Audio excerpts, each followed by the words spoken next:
Blood dripped from Isolde's knuckles onto the stone floor. She didn't stop, couldn't stop. Her fist slammed into the east wall, once, twice, 7 times, for each heartbeat pulsing beneath her ribs. The guards would hear soon. Maybe they already had. Maybe Draven himself was coming down the corridor right now with that smooth voice and those final arrangements he discussed through the walls last night, clean and quiet. After the birth, her palms pressed flat against the cold stone. Please, you opened for them 300 years ago. Open for me. Nothing, just stone, solid, dead.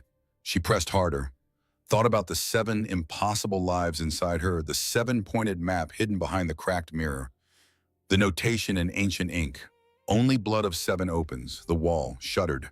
Warmth spread beneath her bleeding hands, like skin recognizing skin, like something that had been sleeping, just woke up.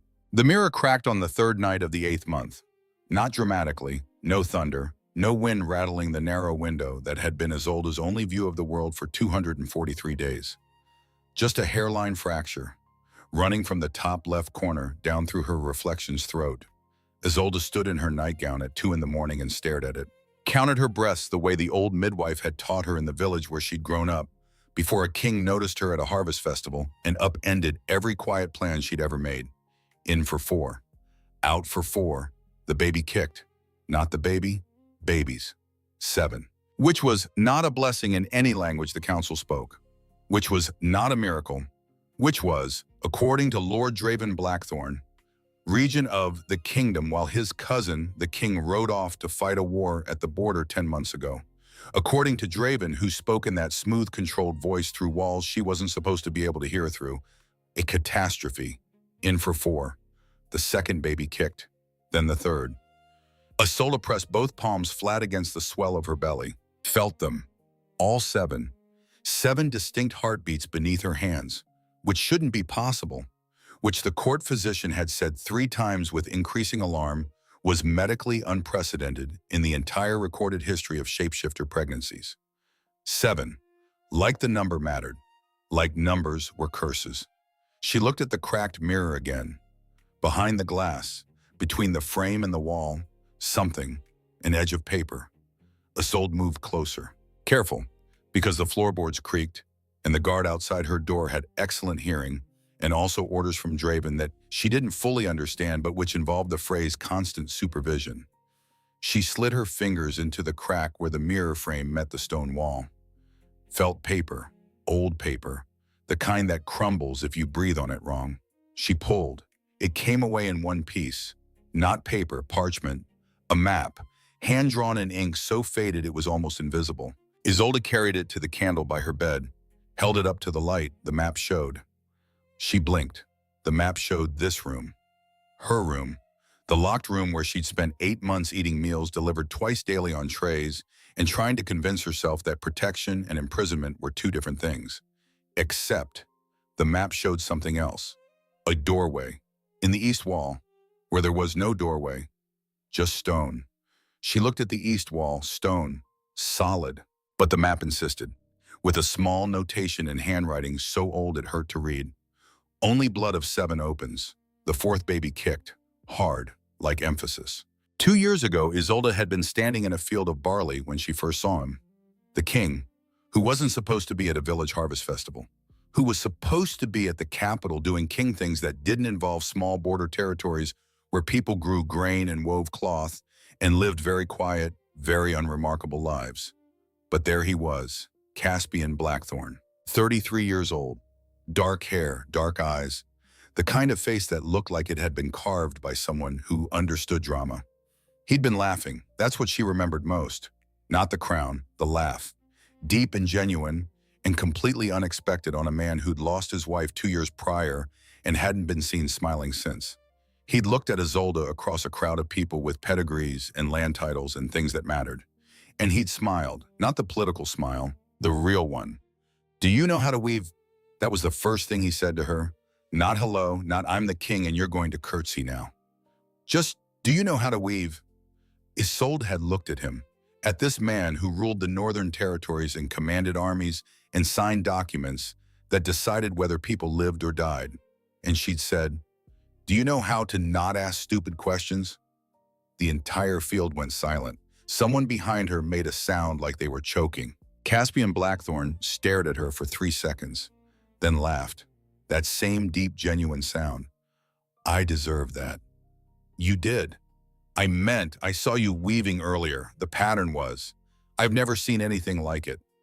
Isolde had been working on a commission, a tapestry for the mayor's daughter's wedding. 7 panels, 7 different scenes from the old creation myth about how the world was made.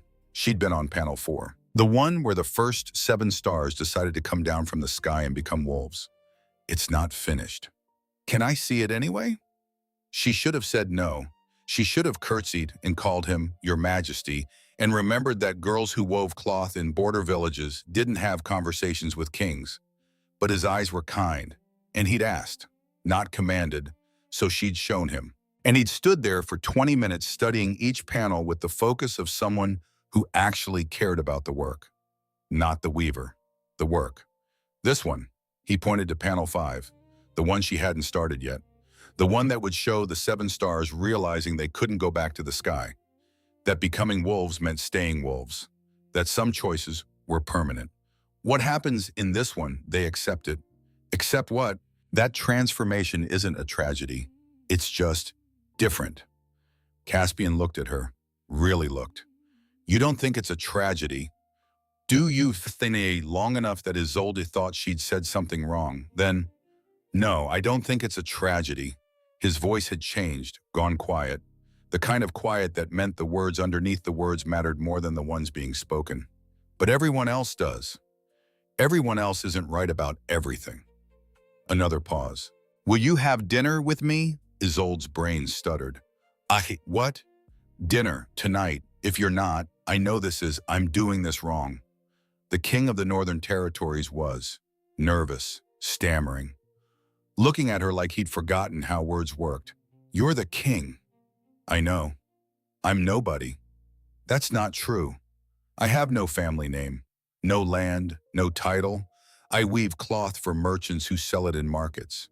And you make beautiful things, things that matter, things that last." Isolde felt something shift in her chest. Something she'd been very careful not to feel for 26 years of living in a world that had clear rules about who mattered and who didn't.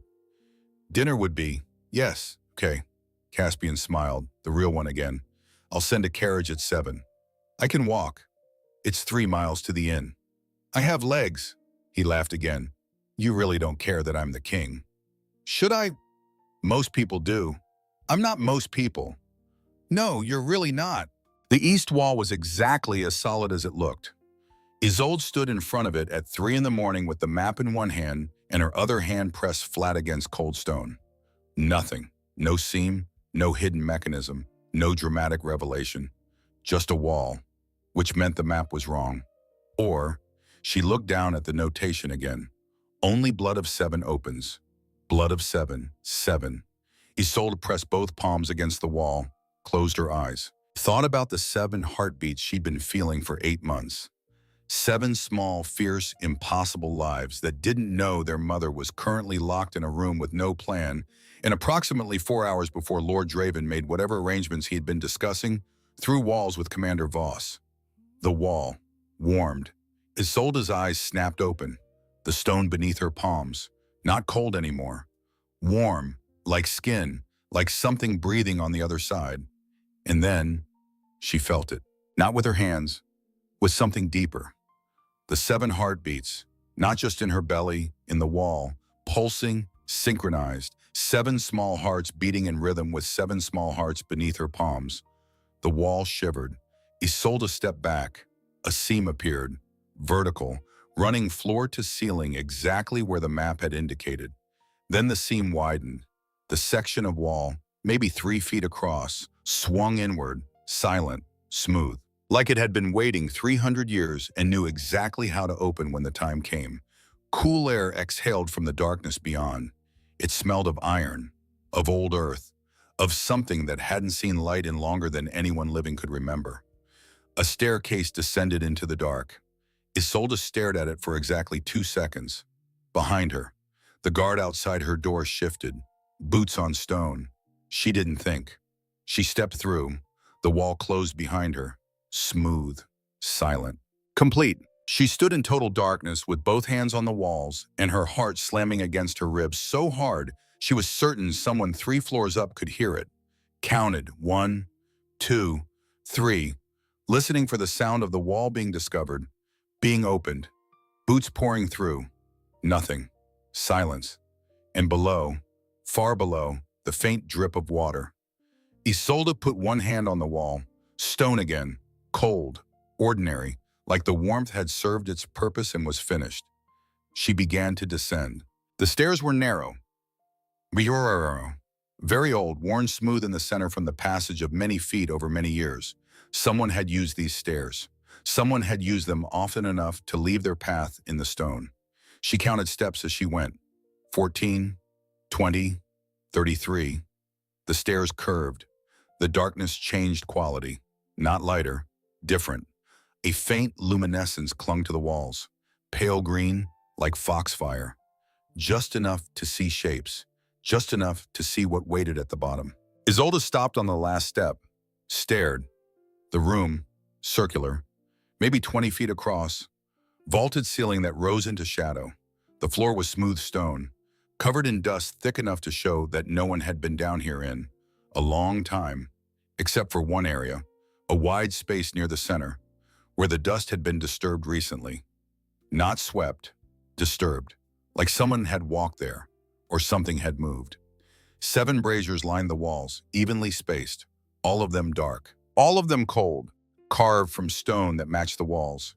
In the center of the room, on a raised platform of 8-sided stone, an engraving, no, not an engraving, a seal, carved deep into the stone surface, glowing, 7 points radiating out from a central circle, each point a perfect arc.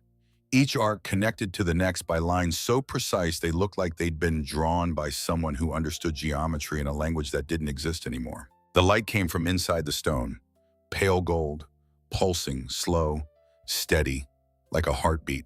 Isolde walked towards it. Each step left prints in the dust, new marks on a floor that had been undisturbed for. How long could you reach the platform? 8 sides, each side carved with symbols she didn't recognize. But the seal, the 7-pointed seal. She recognized that from the old stories, the ones about the founding of the kingdom, about how the first king had bound the land with a protection spell that required. 7, her hand moved to her belly. 7 heartbeats pulsed beneath her palm. 7 points on the seal pulsed in perfect rhythm, synchronized. The first baby kicked. The first point of the seal flared brighter. The second baby kicked. The second point flared. Isolde stopped breathing. One by one, each baby kicked.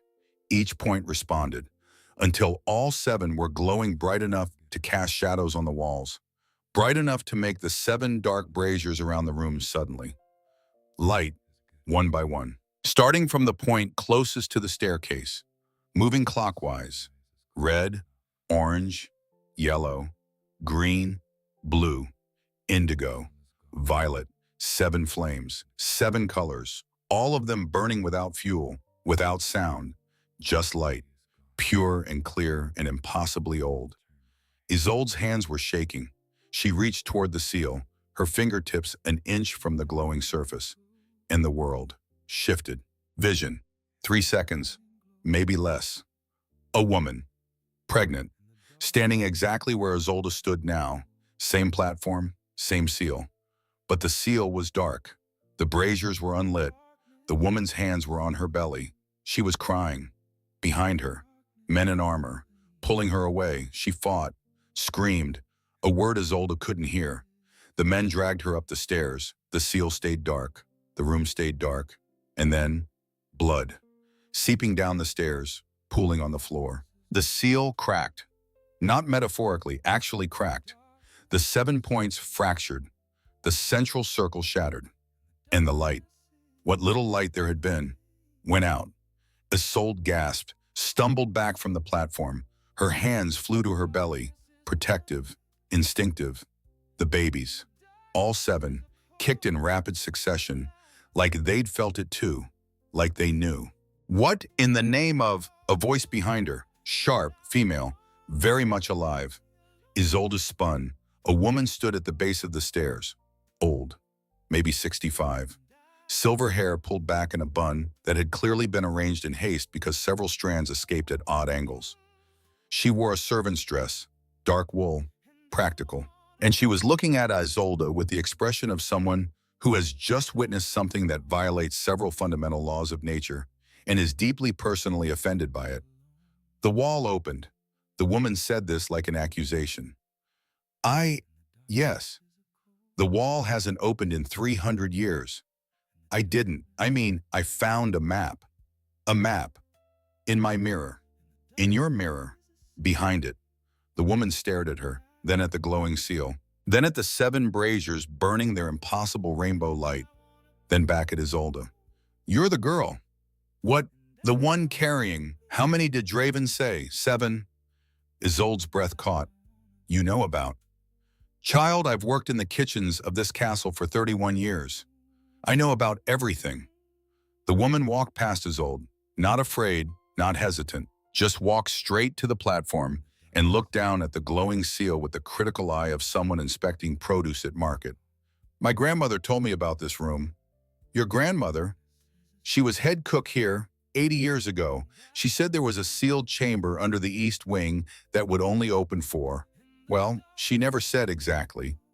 Just that it required something impossible. The woman looked at Isolde's belly. 7 seems impossible enough. Isolde's hands were still shaking. I saw. When I touched it, I saw. Saw what? A woman pregnant. They dragged her away. There was blood. The seal broke. The woman went very still. 300 years ago.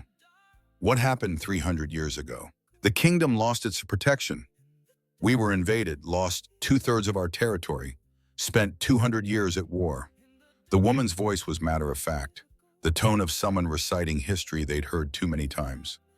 My grandmother said it was because the council killed 7 children who were born marked. Marked with the seal. 7 babies born at once, all of them with the 7-pointed star marked on their skin. The council declared them cursed, had them executed. A pause. Along with their mother. Isolde felt something cold slide down her spine, and the kingdom lost its protection. The same night. Silence. The braziers flickered. All 7, in perfect synchronization. The woman looked at them, then at Isolde. What's your name, child? Isolde Ashford. I'm Margot Winters, and I think you and I need to have a conversation about what exactly is growing inside you. 7 babies. 7 blackthorn babies. Isolde blinked. How did you? Because this seal, this room, this whole structure, it doesn't respond to just anyone's blood. It responds to blackthorn blood, royal blood. Margot gestured at the glowing points. You're not blackthorn, but they are. I don't understand. The seal doesn't recognize the mother. It recognizes the children. You're just, forgive the phrasing, the vessel. Isolde looked down at her belly, 7 heartbeats, 7 points of light. So all of this, the wall opening, the seal glowing, the braziers lighting, that's them. That's them. The 5th baby kicked. The 5th point flared brighter. They're talking to it. Margot's voice was soft, almost reverent. They're telling it they're here. The first contraction hit at 4:17 in the morning. Isolde had been sitting on the stone floor next to Margot, listening to the older woman explain in brisk, practical terms about how her grandmother had kept a journal, about how that journal mentioned the sealed room, about how it also mentioned that the last time the room had opened, 300 years ago, a woman carrying 7 marked children had been brought down here to give birth. But they didn't let her. Margot's voice was flat. They dragged her out, executed her and the babies. The seal broke. The kingdom fell. Why would they do that? Because they were afraid. Because the old myth said 7 marked children would either save the kingdom or destroy it, and the council decided they'd rather take no chances. The contraction came. Hard. Fast. A vice closing around her entire midsection.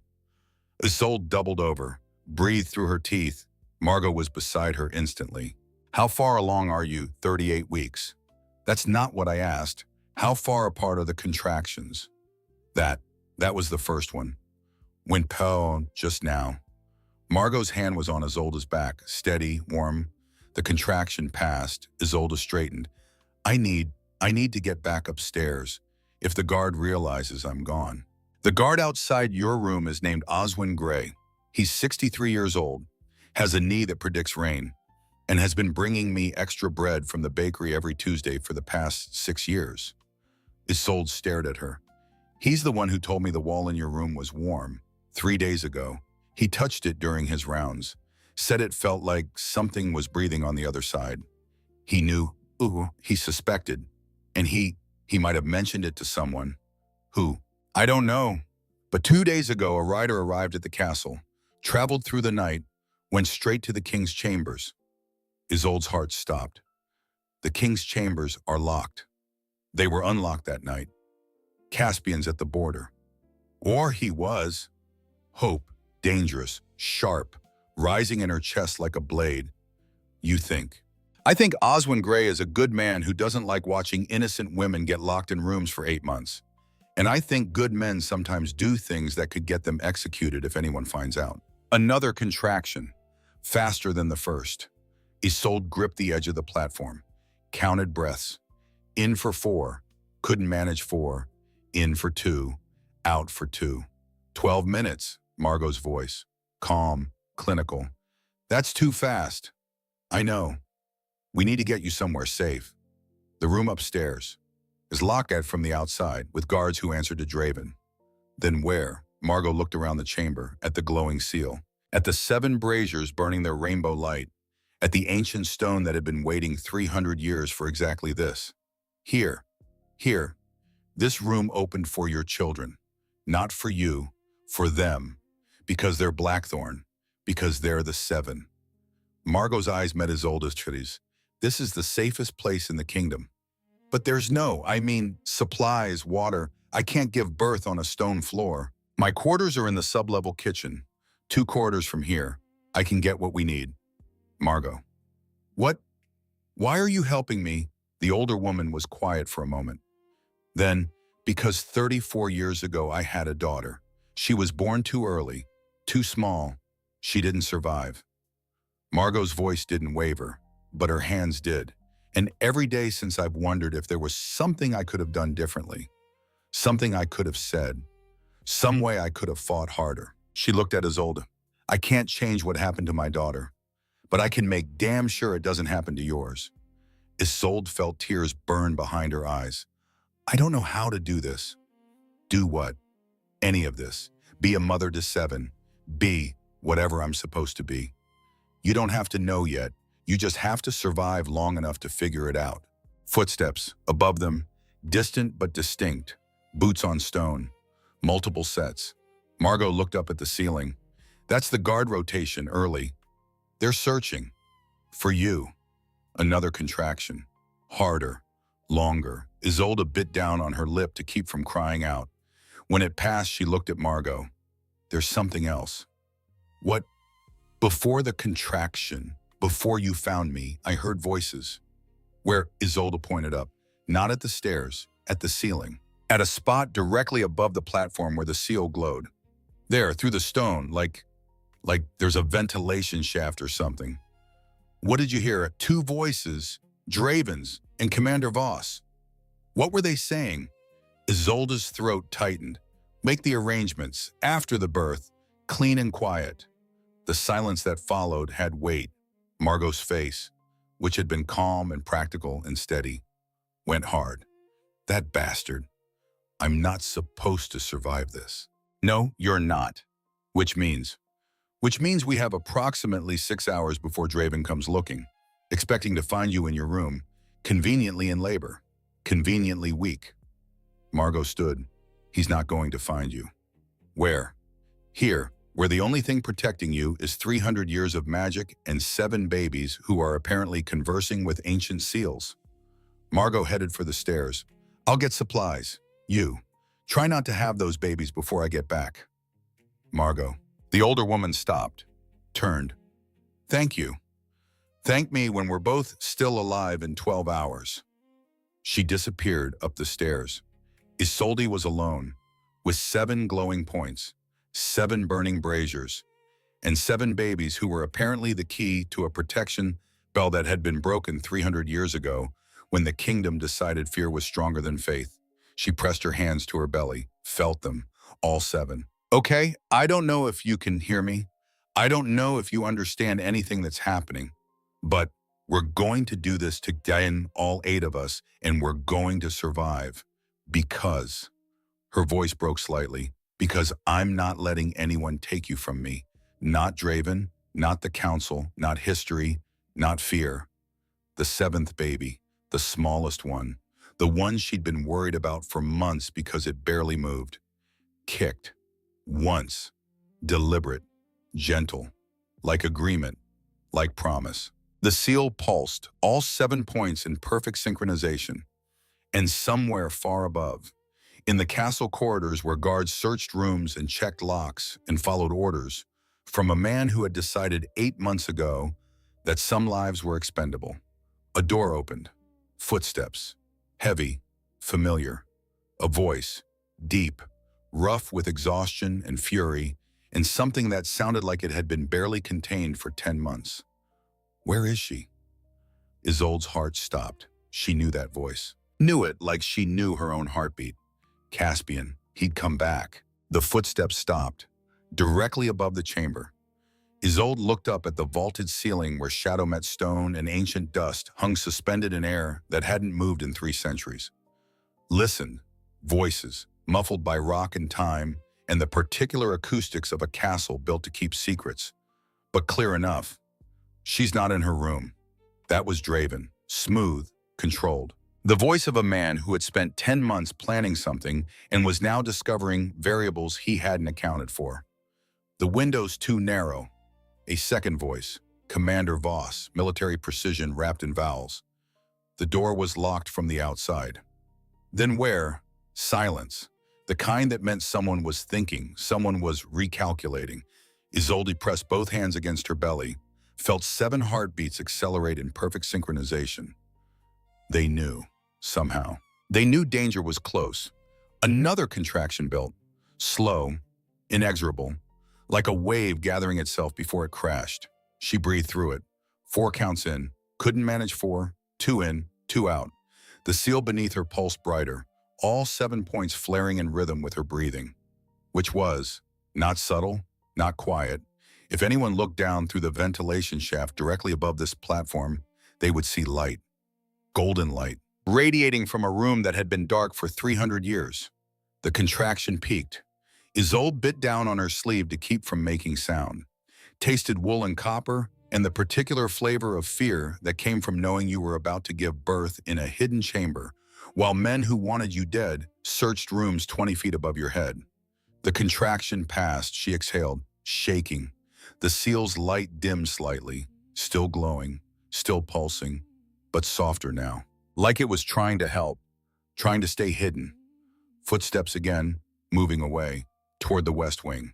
Isolde counted to 30, then 60, then stopped counting because numbers didn't matter when your body was preparing to do something that required the kind of strength she wasn't sure she possessed. The stairs. Someone was descending. Fast.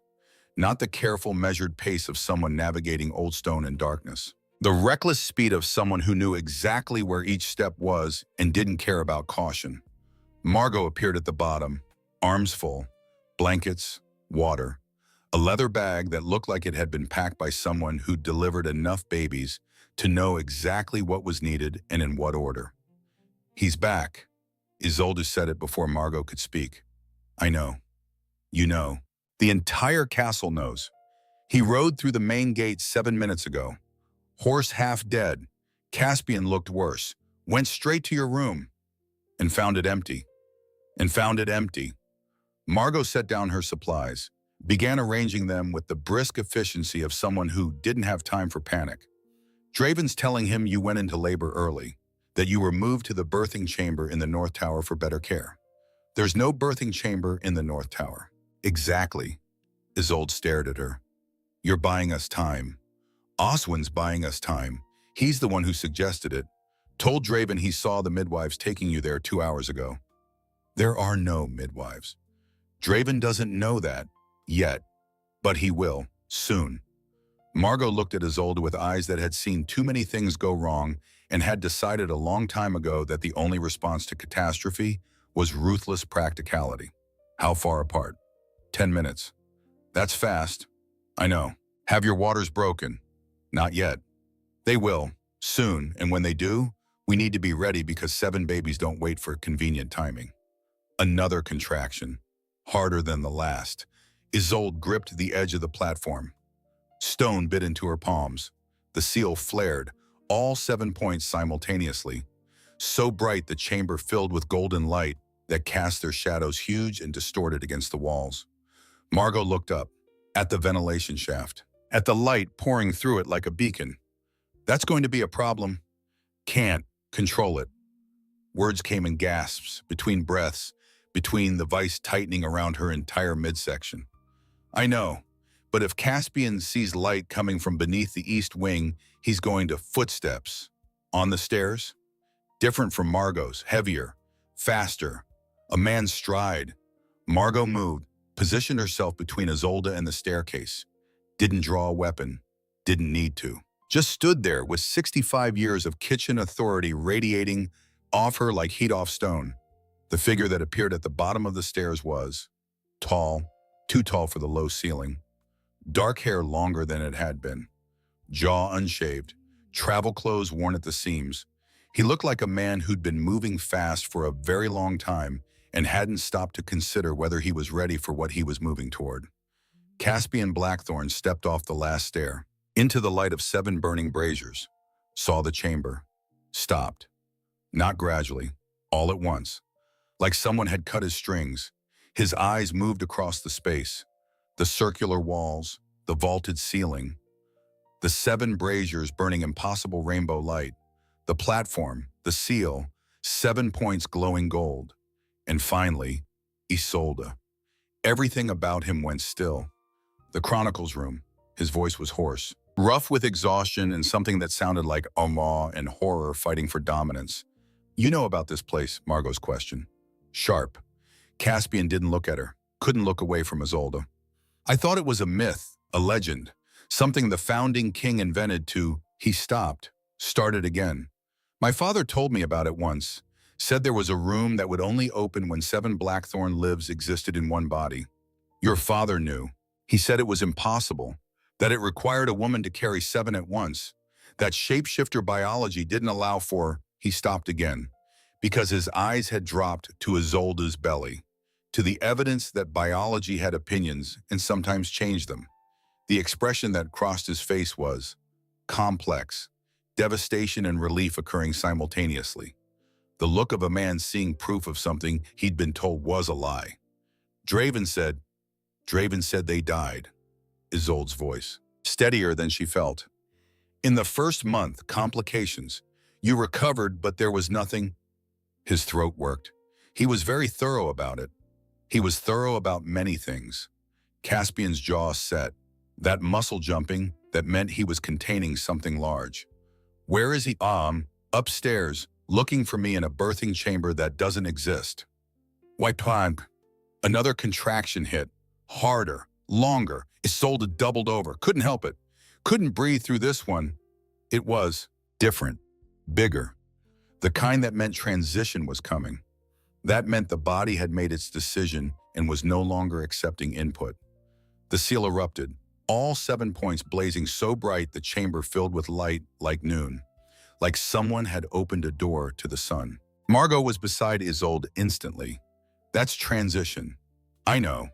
Can you walk? Where? Anywhere but here. We need you off this platform before water. Warm, running down Isolde's legs, soaking through her nightgown, pooling on the ancient stone of a platform that had been waiting 300 years for exactly this. Margot looked at the water, at the seal glowing beneath it, at Caspian standing frozen 3 feet away. Well, we're doing this here then. The first baby came fast, too fast. The kind of fast that meant Isolde's body had been preparing for this moment for weeks and was now executing a plan she hadn't been consulted about. Margot guided her down, onto blankets spread across stone that was somehow warm, the platform, the seal, It was radiating heat, gentle, steady, like something alive was breathing underneath.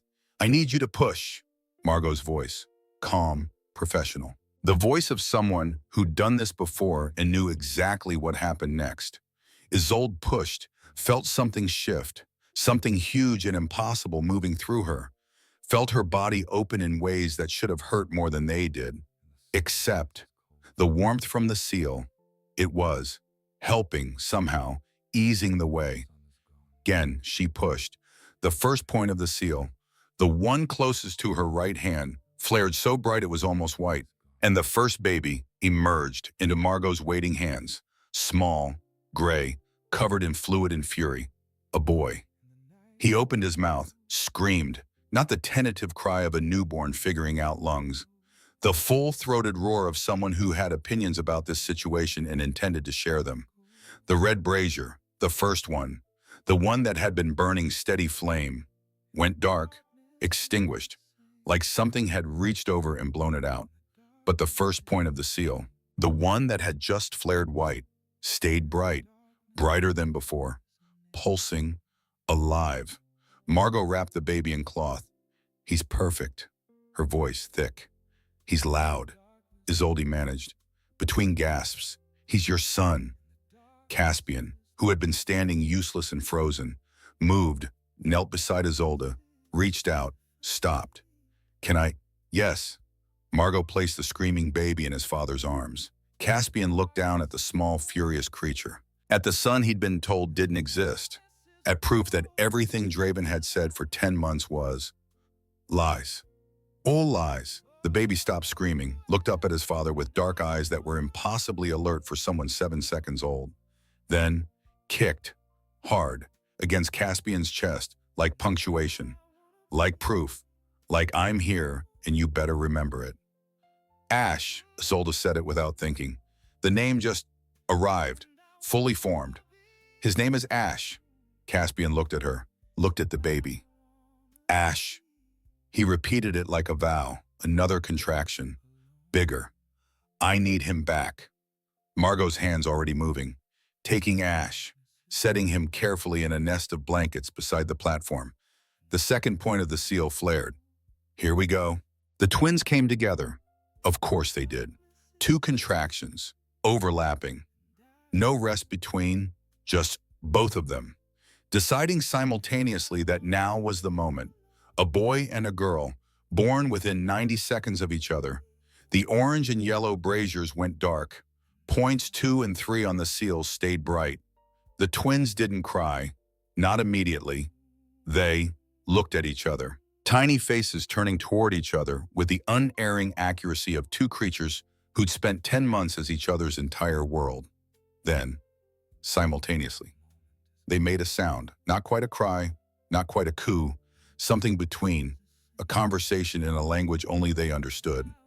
They're talking, Margot's voice, full of wonder. Isolde was shaking, exhausted. 3 babies, 4 more to go, which was impossible. How did anyone do this 7 times? How did her body have anything left? Drink. Margot pressed a cup to her lips.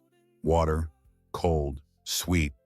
Isolde drank, felt it move through her like medicine, like magic. The seal, Caspian's voice. He was staring at the platform, at the glowing points, at the water Isolde had spilled earlier, which was glowing, faintly, the same gold as the seal. It's helping her. Margot looked, saw. That's not possible. None of this is possible. Fair point, the 4th baby, a girl, smaller than the others, quieter. She emerged with barely a sound. The green brazier went dark. The 4th point blazed, and this baby, this small, quiet creature, opened her eyes, looked directly at Isolde, one long, steady look that said, I see you, I understand, we're going to be fine. Then closed her eyes again, content. Solace, Isolde whispered it, because the baby radiated calm like heat, like she'd been born knowing things, born understanding that panic solved nothing. 5th, 6th, they came fast, too fast to process individually. 2 more boys, strong, healthy, loud about their displeasure at the temperature change. The blue and indigo braziers went dark. Points 5 and 6 burned steady. 6 babies, 6 glowing points. 1 brazier left. Violet, still burning. 1 point left. Dark, waiting. Margot looked at Isolde. 1 more. I know. Can you? I don't know, because this last baby, the 7th, had barely moved the entire pregnancy. The one Isolde had worried about for months. The smallest, the quietest, the one who might not. She couldn't finish the thought. Not now, not when 6 lives lay breathing on blankets beside her. Not when she'd come this far. The final contraction built, slow, different from the others, gentler. Like the body knew this one needed care, needed softness. Isolde pushed, felt, almost nothing.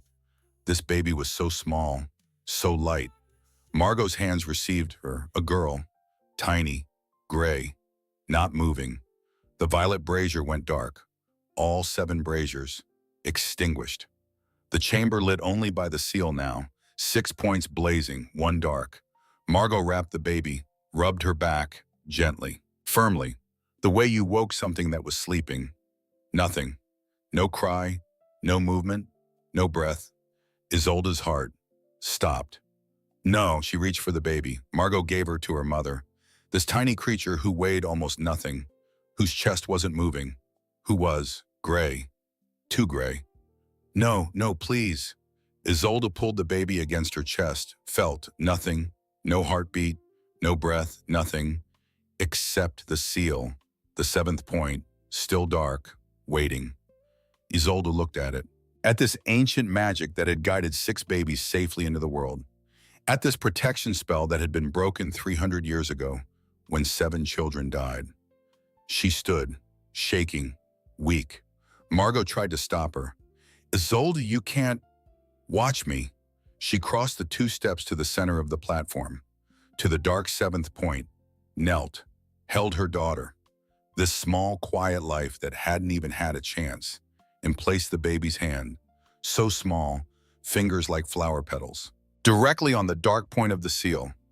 Nothing happened for 1 second, 2, 3. Then the seal moved, not metaphorically, actually moved. The dark point, not lighting up, pulling. A single drop of blood emerged from the baby's fingertip, red, bright, impossible. Because the baby wasn't bleeding, wasn't cut. The blood was just there, forming, offering itself. The drop fell, landed on the dark point, and the seal drank it. The 7th point erupted, not gold like the others, white, pure white, brighter than sun, brighter than anything Isolde had ever seen. Light filled the chamber, poured out through the ventilation shaft, probably visible from the surface, probably visible from the next kingdom. She didn't care, because the baby, in her arms, gasped, a tiny sound, barely there, but real. Her chest moved, once, twice, her eyes opened, dark, calm, knowing. She looked at Isolde, made 1 small sound, deliberate, purposeful, then closed her eyes, settled, breathing, alive. Margot was crying, actually crying, tears running down her face. In 31 years, I've never seen. She couldn't finish. Caspian was on his knees, staring at the seal, at 7 points burning white and gold, at 7 babies breathing, at proof that the impossible had just happened, at evidence that magic was real and specific and had opinions about who deserved to live. Ember, Isolde whispered. Because this baby, this tiny, fierce creature who'd given her blood to wake the seal, was fire. Quiet fire, the kind that burned steady, the kind that lasted. The wall that shouldn't exist opened, not the wall they'd come through, a different section, northwest curve of the chamber. Stone that looked identical to every other stone suddenly shifted, swung inward, smooth, silent, like it had done this before, like it knew the route. A man stepped through, not rushed, not hesitant, the measured pace of someone who'd used this passage many times, who'd walked this path in darkness enough to know each stone by heart. Draven Blackthorn stopped, took in the scene, 7 glowing points, 7 dark braziers, Margot, Caspian, Isolde holding a newborn, 6 more babies in nests of blankets. His face did something. Not shock, he'd known about this room, known about the passage, known.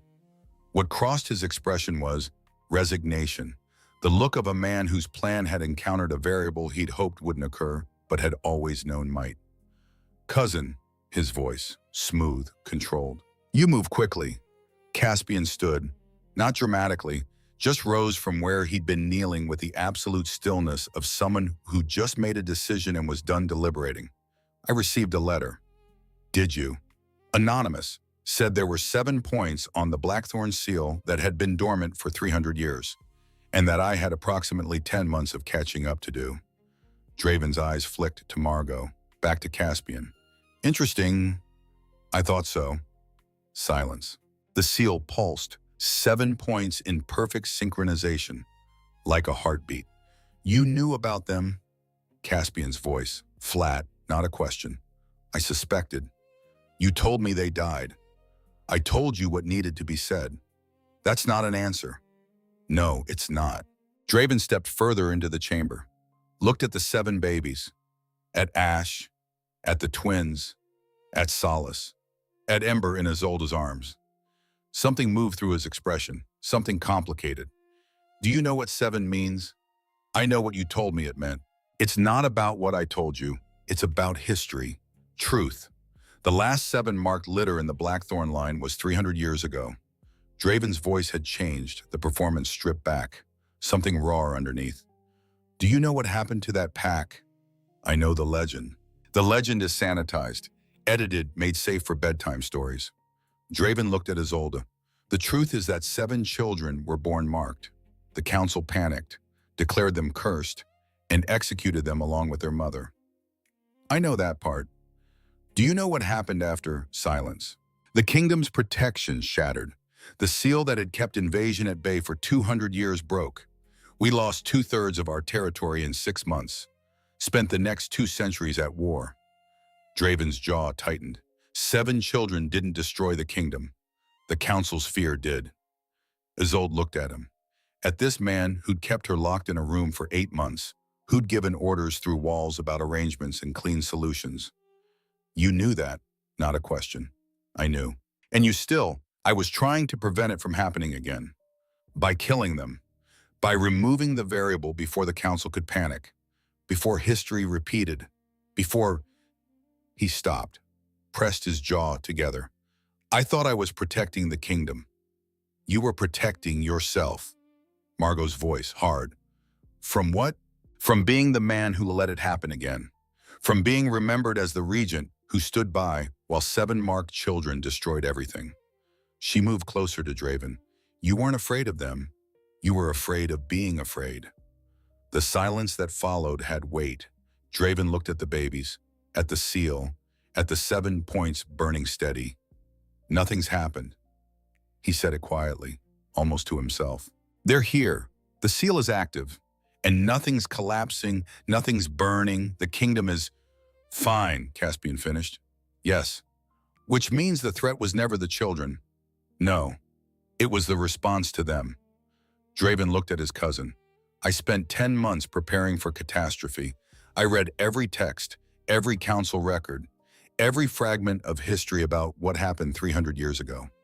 And I missed the obvious, which was that the catastrophe wasn't the 7, it was what we did to them." He crossed to the platform, to where Isolde sat, knelt, not in supplication, in acknowledgement. "I was wrong." 3 words, flat, true.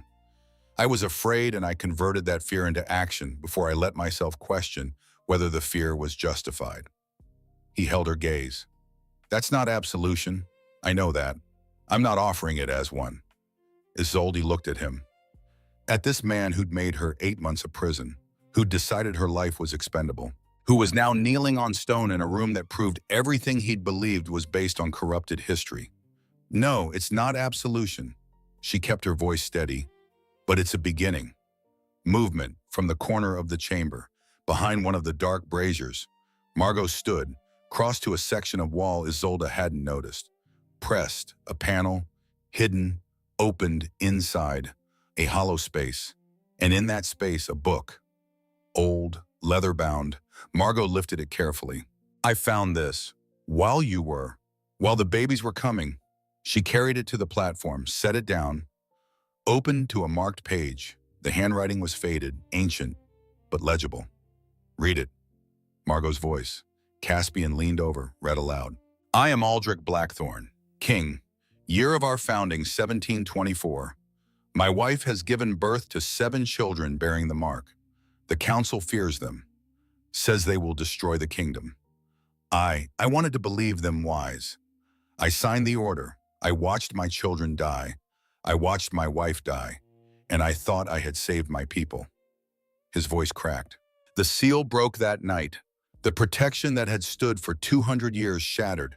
We were invaded within the month, lost everything. I understand now. Too late. The 7 were not destroyers. They were the source, the power, the foundation. Killing them, we killed our own protection. Caspian stopped reading, looked at Isolde, at the 7 babies, at the seal burning bright. He built this room, Draven's voice, quiet. To preserve the truth, the council sealed the room after his death, forbade anyone from entering, from speaking about what had happened. They rewrote the history, made the 7 the villains instead of the victims. Margot closed the book. For 300 years that lie stood, until tonight, until her. She looked at Isolde. The room opened for you, not because you're Blackthorne, you're not, but because they are. 7 Blackthorne lives, 7 sources of power. The seal recognized them, woke for them, helped them be born. Draven stood. I need to leave. Everyone looked at him. What? I can't stay here. In this kingdom, in this castle, not after. He looked at Caspian. I spent 10 months trying to prevent catastrophe by becoming exactly what the council was 300 years ago. I need to understand who I am when I'm not afraid. And I can't do that here, in rooms that remember everything I've done.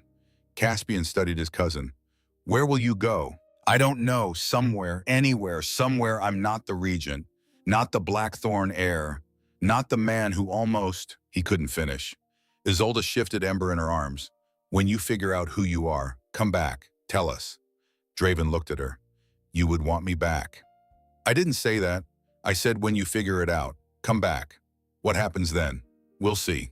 Something moved across his face. Relief, gratitude, hope. Thank you. He left through the panel he'd entered. The wall closed behind him. Silence.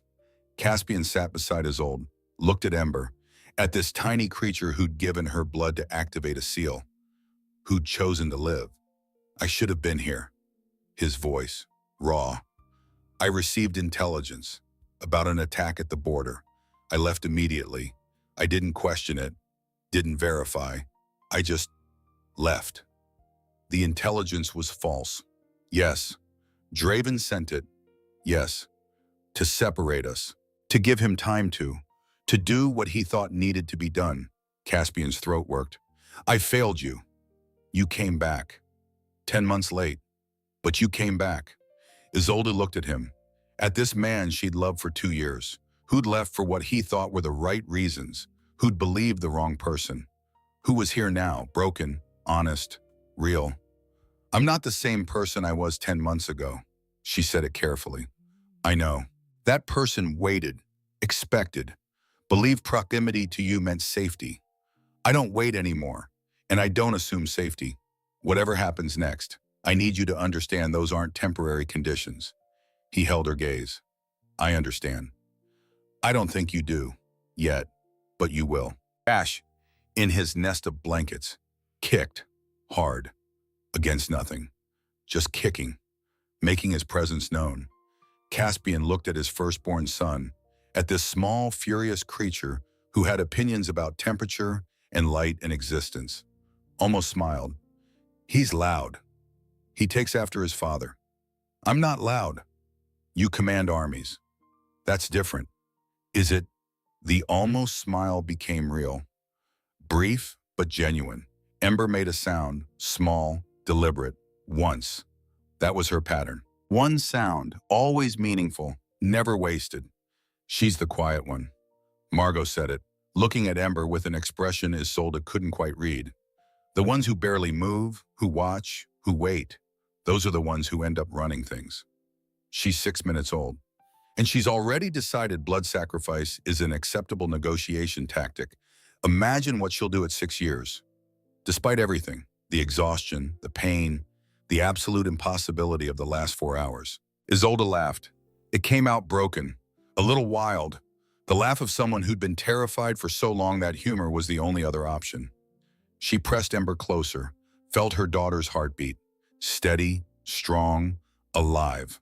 All 7 of them, and alive. The seal pulsed, 7 points, 7 flames, 7 lives, and somewhere above them in the castle corridors, guards searched empty rooms. Council members woke to news of light emanating from beneath the East Wing. And history. 300 years of corrupted truth began, very slowly, to correct itself. The council came at dawn, not because they were summoned, because light doesn't lie. And when 7 points of ancient magic explode through ventilation shafts and illuminate the pre-dawn sky like someone set fire to the stars, people notice. 12 council members, standing in the Great Hall, looking at Caspian with expressions ranging from confusion to barely contained panic. Elder Vane spoke first, 72 years old, built like oak, voice like gravel. The light, from the East Wing. What is it? Caspian looked at them. At these 12 people who'd spent 10 months following Draven's lead, who'd voted on policies and signed documents and made decisions about a kingdom while their king was gone, who had no idea what had happened beneath their feet last night. Come with me. We're down. Isolde heard them before she saw them. 12 sets of footsteps, descending, some quick, some hesitant, all of them stopping, completely. When they reached the bottom and saw the chamber, the seal, 7 points glowing, 7 babies sleeping in nests of blankets arranged around the platform. Margot standing guard with the particular expression of a woman who'd delivered 7 miracles in 4 hours and would physically fight anyone who suggested they were anything less. And Isolde, sitting on the edge of the platform, exhausted, blood-stained, holding Ember, looking directly at the council with eyes that had stopped asking for permission somewhere around the 3rd baby. Elder Vane's mouth opened, closed, opened again. This is the Chronicles room, Caspian's voice from behind them. He'd followed them down, stood now on the last step. It's been sealed for 300 years. It opened last night. For them, he gestured at the 7 babies.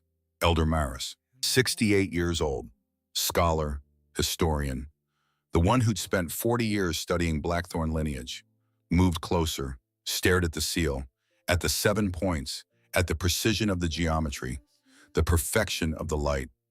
It's real, whispered, like saying it louder would break something. The founding seal, I thought. The text said it was destroyed 300 years ago when... She stopped, looked at Isolde, at the babies. When the 7 marked children were executed, Isolde's voice, calm, factual, along with their mother. Silence, the kind that meant everyone was recalculating. You know about that. Elder Tamsin, 68, tall, gray hair and a severe braid.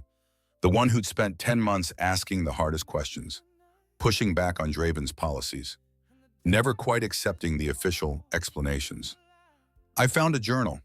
Margot stepped forward, held up the leather-bound book. King Aldrich Blackthorn's personal account, hidden in this room. He wrote about what happened, about the council's decision, about how killing the 7 destroyed the kingdom's protection. Isolde stood, slowly. Everything hurt, but she needed to be standing for this, needed to meet their eyes at the same level. The 7 children weren't a threat. They were the source, the power that maintained the seal. When they died, the seal broke, the kingdom fell. You spent 200 years at war because you were afraid of children. Elder Vane's face, red. You can't possibly... Read it yourself. Margot thrust the journal at him. Elder Maris took it first, read. Her face transformed, from disbelief to horror to something that looked like grief. Oh gods, he's confessing. He's saying the council was wrong, that he was wrong, that killing them was the catastrophe. Not the births, the murders. Silence.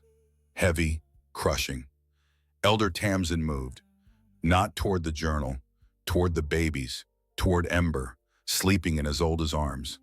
May I, her voice, different, stripped of authority, just a request. Isolde hesitated, looked at this woman who'd spent months questioning everything, who'd never quite trusted Draven, who was now asking, not demanding. She held out Ember. Tamsin took her, carefully, like holding glass, looked down at this tiny creature, at the smallest, the quietest, the one who'd given blood to wake the seal, and broke. Not loudly, not dramatically, just tears, silent, running down her face. 300 years ago, her voice, barely above whisper.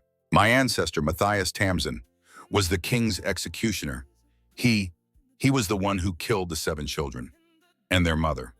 The chamber went still. He left a letter, sealed, to be opened only by family. I found it when my father died. I was 16. Tamsin's hands were shaking. He wrote that he'd been given orders, that he'd followed them, that he'd believed he was protecting the kingdom, and that every night after, he heard them crying, the children. In his dreams, he hanged himself 6 months later, left another letter saying the blood would never wash off. She looked at Isolde, at Caspian, at the 7 babies who were somehow related to the 7 who died, separated by 3 centuries, but connected by blood, by magic, by the seal that recognized them. I've spent 50 years trying to understand why my family carries that shame, why my ancestor became a monster. And now her voice broke. I'm looking at what he destroyed. And I need you to know, I need you to understand. If I could go back, if I could stop him, I would give anything. Isolde looked at her, at this woman holding her daughter, at the genuine anguish on her face. You can't change the past. I know, but you can change what happens next. Tamsin looked up. How the vote. When Caspian asked the council to recognize them, to protect them, to ensure this never happens again. Vote yes, vote loudly, vote without hesitation. I will. Then that's enough. Tamsin handed Ember back. Gently, reverently, stepped back, wiped her face. Elder Vane was still holding the journal, reading page after page, his face transforming from disbelief to horror to something that looked like grief. We did this. He said it to no one, to everyone. Not you, Caspian's voice. The council 300 years ago. Different people, different time, but the same fear, the same. I voted with Draven on every policy about her. He looked at Isolde.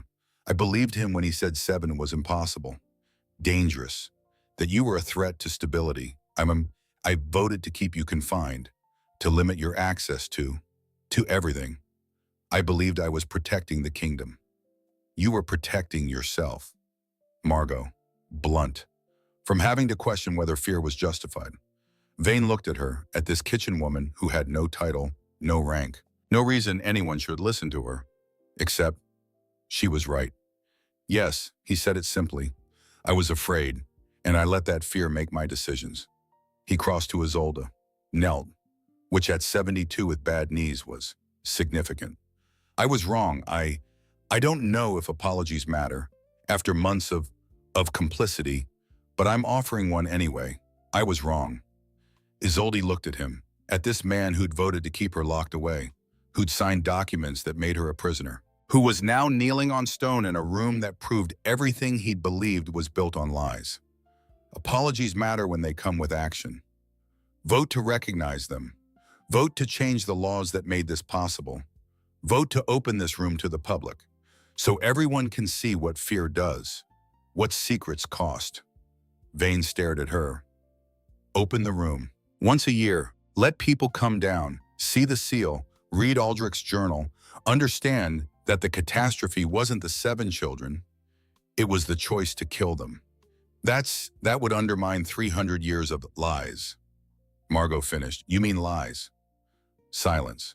Then, Elder Mara stepped forward. She's right. We've been teaching corrupted history, telling children that the 7 marked births caused the fall. When the truth is, we caused it. Our fear, our violence, our unwillingness to trust that different didn't mean dangerous. She looked at the council, at 11 faces in various states of processing. I vote yes, to recognition, to protection, to opening this room, to all of it. Seconded, Tamsin, immediate, one by one. The others, some faster than others, some with more conviction. But all of them, yes. 12 council members, 12 votes, unanimous. Elder Vane stood, slowly, joints protesting. Then it's done. The 7 children of King Caspian Blackthorn and he looked at Isolde. What's your title? I don't have one. You do now. Luna Isolde Ashford, mother of 7, keeper of the seal, the woman who opened a room that had been sealed for 3 centuries. He smiled, slight but real. I'd say that's title enough. 1 year later, the anniversary of the opening, Isolde stood at the entrance to the Chronicles room. Watched people descend, one by one. Families, scholars, children holding their parents' hands, all coming to see the seal, the journal, the truth. Margot appeared beside her. 66 now, hair more silver than before. Wearing, not a servant's dress, a gown, simple, elegant. The kind of thing someone wore when they'd been officially appointed royal historian and given quarters in the North Tower and a stipend that meant they never had to count coins again. Crowds bigger than last month. Word spreads. That it does. They stood in comfortable silence, the kind that came from spending a year in close proximity, from raising 7 chaos agents together, from becoming, not quite family, not quite friends, something between, something that didn't need a name. How are they? Ash climbed the bookshelf in the library again. I've told him 17 times that books are not structural supports. He considers this a suggestion rather than a rule. Margot smiled. And the others? The twins redesigned the garden layout without asking. It's actually an improvement. Solace broke up a fight between 2 council members by walking between them and staring until they felt ashamed. She's 1 year old. The council members are 60. Ember, Isolde's expression softened. Watching, always watching. She pointed at Aldrich's journal yesterday, made her sound, one deliberate sound. I think she knows what it is. She's 1. She's Ember. Footsteps. Behind them. Small, fast, determined. Ash rounded the corner, 1 year old but walking with the confidence of someone who'd decided gravity was negotiable. Dark hair wild, eyes bright with whatever scheme he'd just executed or was about to. He carried something, a piece of parchment, charcoal smudged on the edges. Mama. His first word had been no. His second had been mine. Mama had come third, which seemed appropriate. What do you have? He held it up. A drawing, crude. The work of small hands still learning control, but recognizable. 7 circles, connected. Holding hands maybe, or just close, above them. 7 dots, stars. Us. He said it with absolute certainty. And the stars, where we from before. Isolde's throat tightened.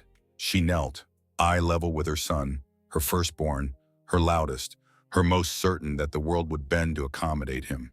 Who told you that? Grandma Margot. She said the first 7 stars came down, became wolves, I think. I think maybe that's us. He looked at her with those dark eyes, Caspian's eyes, but the expression was entirely his own. Can I show people? Isolde looked at Margot, who was trying not to cry, failing slightly. Yes, you can show people. Ash grinned, took off running, down the stairs, shouting, I have a thing, at the top of his lungs, which was the only volume Ash possessed. Margot chuckled.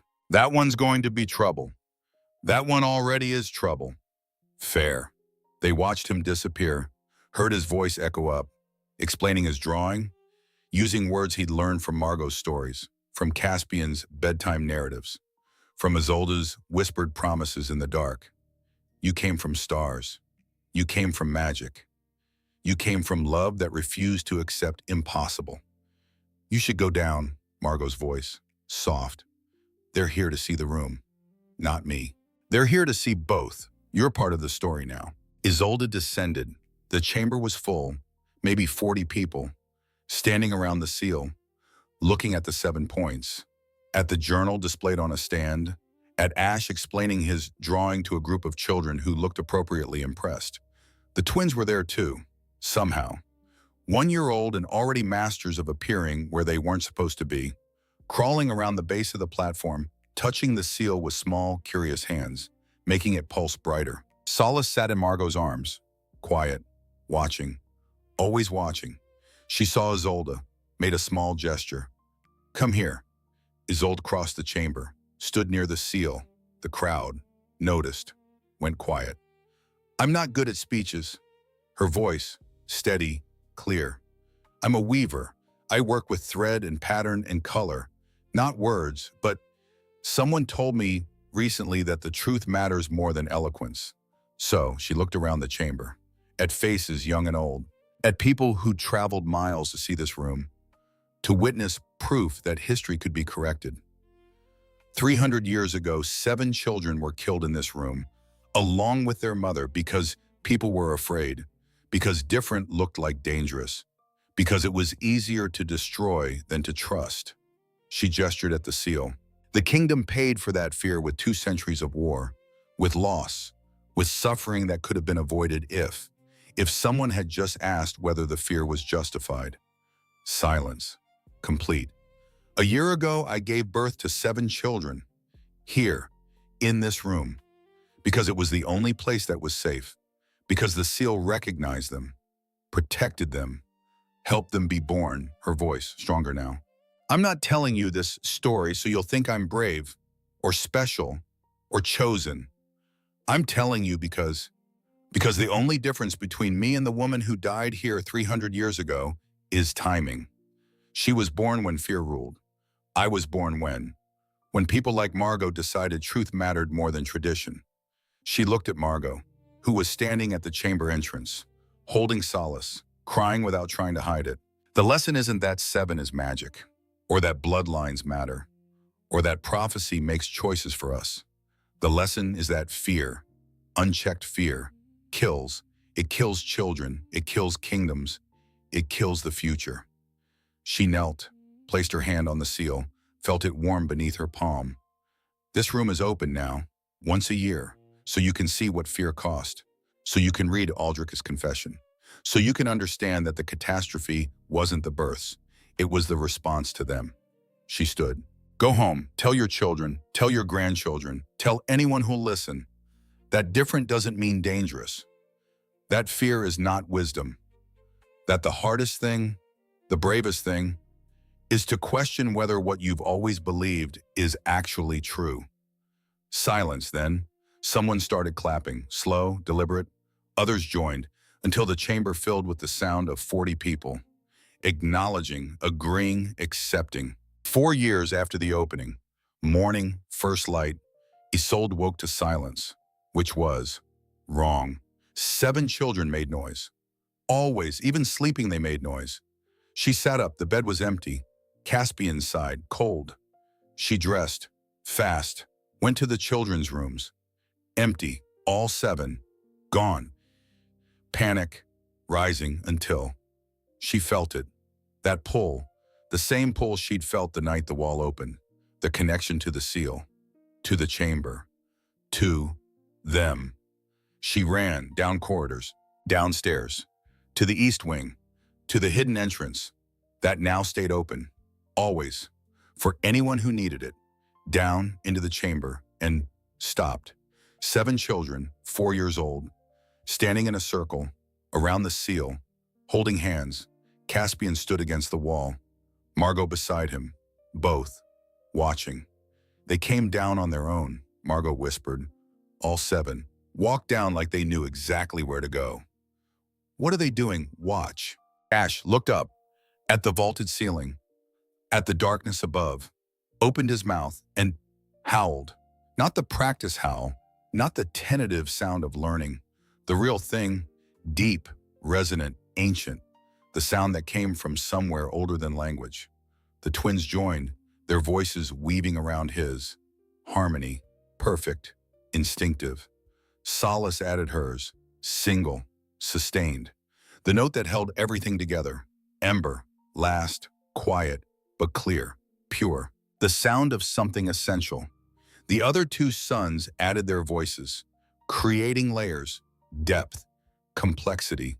7 voices, rising, filling the chamber, pouring out through the ventilation shaft, through the corridors, through the castle walls, out, into the kingdom, into the sky, and the seal responded, not just glowing, erupting, 7 points of light, shooting straight up, through stone, through earth, through sky, visible for miles, 7 beams of rainbow light, converging high above the castle, forming a dome, translucent, shimmering, covering the entire kingdom.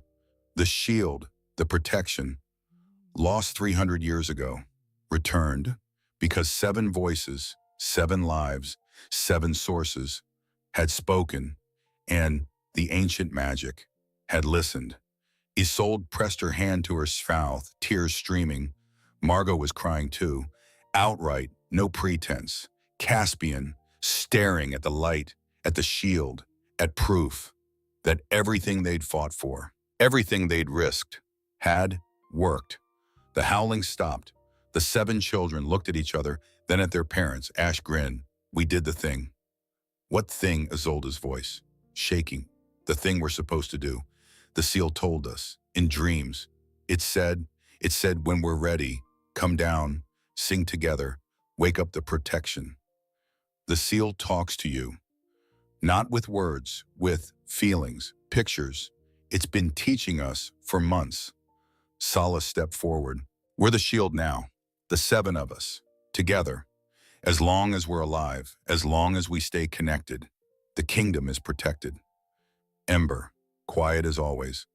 Just like 300 years ago, before they killed them, before the shield broke, she looked at Isolde. We brought it back. Isolde crossed to them, knelt, pulled all 7 into her arms, somehow. They fit, always had. You brought it back, she whispered. You did what they couldn't. You survived. You grew. You learned. You became exactly what the kingdom needed. What you needed. Ash, practical. Yes, what I needed too. The shield, above the kingdom, settled, stabilized, became permanent as 7 lives could make it. That night, long after the 7 had been celebrated and fed and finally convinced to sleep, after the council had been summoned and shown and had collectively decided this warranted a month of festivals, after the entire kingdom had seen the light, had felt the shield, had understood that something impossible had become real, Isolde returned, one last time, to the Chronicles room, not alone this time. Caspian came with her. They sat on the platform, where she'd given birth, where the seal had helped, where everything had changed. The 7 points glowed, soft, steady, like breathing. She placed both hands on the seal, closed her eyes, and saw vision, longer this time, clearer. A woman, pregnant, standing where Isolde sat, same platform, same seal. But the seal was glowing before. The woman's hands on her belly, 7 heartbeats beneath her palms. She was smiling, not afraid, not worried, just happy, anticipating. Until the door, men in armor, the council. She fought, screamed, begged. They pulled her away. Up the stairs, she looked back at the seal, at the 7 points glowing, at the room that had tried to protect her, and spoke one word. Isolde couldn't hear it, but she could. Read lips, understand. The woman said, remember, Juan. Then gone, up the stairs, the seal stayed bright for 3 more hours until blood seeping down the 7 points, cracked, shattered, went dark and stayed dark for 300 years until another woman, another 7 heartbeats, another chance. Isolde opened her eyes, tears on her face. I remember, she whispered, to the seal, to the chamber, to the woman who died here. I remember you. I remember them. I remember what they took from you. And I promise it won't happen to mine. The seal pulsed, all 7 points, brighter, warmer, and then one more image, brief. The woman, the mother from 300 years ago, standing in light, holding 7 children, small, safe, whole. She looked at Isolde, smiled, mouthed, "Thank you." Then faded, not sadly, peacefully, like something that had been waiting, could finally rest. Caspian's arm came around Isolde's shoulders. "She's free now." "Yes, because of you. Because of them." Isolde looked up at him. Because 7 voices refused to be silenced. They sat in silence. The seal pulsing beneath their hands, warm, alive, connected to 7 sleeping children above them. Who would grow, who would learn, who would one day understand what it meant to be the shield, to be the protection, to be the answer to a question asked 300 years ago, and answered, finally, correctly. "They asked me what we gave the kingdom," Isolde said after a long moment. "What 7 children and 1 desperate mother and a shield that shouldn't exist mean for the future. I tell them we gave them a choice, to remember or to forget, to learn or to repeat, to trust or to fear." She stood, helped Caspian up. "The kingdom will choose, every day, every generation, forever." They walked to the stairs, looked back one last time, at the seal, at the chamber that had saved them. "And we'll be here." Caspian's voice, quiet. 7 voices, 7 lives, 7 reminders that the catastrophe was never the difference. It was always the fear. Isolde finished. They ascended together, leaving the seal glowing in the darkness, a promise, a protection, a truth that would burn steady, for as long as 7 lived, for as long as memory lasted, for as long as love, stubborn, relentless, refusing to accept impossible love, chose courage over fear every single time.